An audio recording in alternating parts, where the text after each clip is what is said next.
Hi, my name is Martha Medrano, a dietitian and public citizen, here today to propose an amendment to the policy on school wellness programs.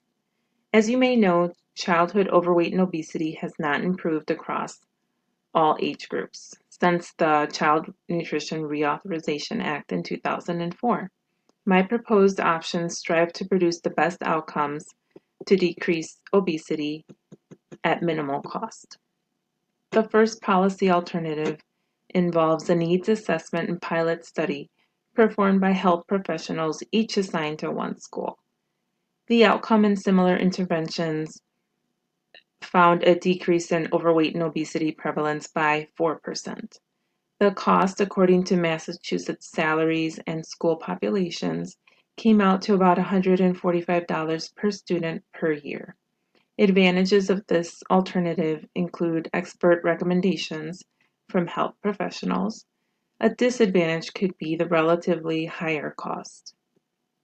The second policy alternative I wanted to present today involves the school-appointed dietitians, nurses, public health professionals to initiate a school wellness committee if there is none, or engage those already existing.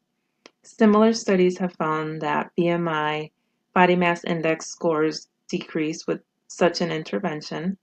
The cost is relatively low and it will vary depending on what the wellness committee recommends for each particular school. However, there is no salary cost associated with this option. A disadvantage also could be that the committee members are not experts in the health field. And the third policy alternative I wanted to present today involves interns from health fields that would lead each school to develop the best wellness program for each school. Similar interventions have found that obesity is reduced by more than 4% in children. The cost worked out to be about $5.84 per student per year. An advantage is relatively low cost compared to other interventions. Cutting edge information from interns. They can have innovative, creative ways to get children involved and interested. And a disadvantage would be the short term intern connection to the school. However, interns could be encouraged to develop a program that can be overtaken by school staff for long term benefits.